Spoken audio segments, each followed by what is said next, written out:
USA design complete பண்ணியிருக்கேன் பாரத் யூனிவர்சிட்டியில். நான் வந்து பிஇ முடிச்சுட்டு நான் என்ன பண்ணுறதுனே தெரியாமல் இருந்தப்ப எனக்கு வந்து ஒரே ஐடியா ஸ்கோப் கொடுத்ததே இந்த பாரத் யூனிவர்சிட்டி தான். ஃபஸ்ட்டு பார்த்த உடனே எனக்கு ரொம்ப பிடிச்சிருந்தது.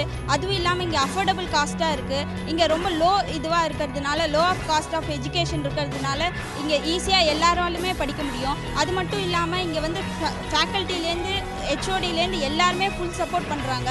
நான் ஃபஸ்ட் இயர் வந்ததுலேருந்து 2 இயர்ஸ் படிச்சிருக்கேன். இங்கே வந்து யாருமே எந்த குறையுமே சொன்னதே கிடையாது. யார் எந்த ஹெல்ப் வேணாலும் உடனே இம்மீடியட்டாக செய்வாங்க. ஃபேக்கல்ட்டிலேருந்து இப்போ ஏதாவது ஒரு சின்ன டவுட் கேட்டோன்னா உடனே ஹெல்ப் பண்ணுவாங்க. அது மட்டும் இல்லாமல் இங்கே லைப்ரரிலையும் எல்லா ஃபெசிலிட்டியும் இருக்குது, எல்லா புக் ஃபெசிலிட்டியும் இருக்குது.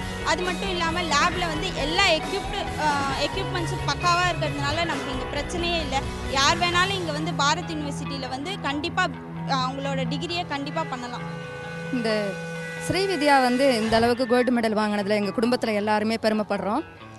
என்னதான் அவள் ஃபாதர் சப்போர்ட் இல்லாத கேர்ள், அவளை வந்து ஒரு பிஇ படித்தோடனே படிப்பு நின்று போயிடுமாங்கிற சூழ்நிலை இருந்தது.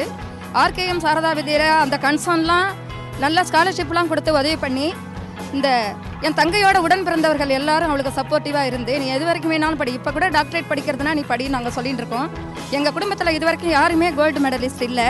அவள் முதல்ல எங்கள் குடும்பத்தில் கோல்டு மெடல் வாங்கினது எங்கள் அனைவருக்குமே சந்தோஷம். என்ன தான் எல்லாரும் சப்போர்ட் பண்ணி பணம் காசு கொடுத்து படிக்க வச்சாலும் அந்த குழந்தை ஸ்ட்ரெயின் பண்ணி படித்தாதான் இந்த கோல்டு மெடலை வாங்க முடியுங்கிறத எங்களால் உணர முடியுது. அவள் வாழ்க்கையில் மேலும் மேலும் முன்னேறி இன்னும் நல்லா படித்து நிறையா சம்பாதிச்சு நல்லபடியாக இருக்கணும்னு நாங்கள் எல்லாருமே கடவுளை ப்ரேயர் பண்ணுறோம்.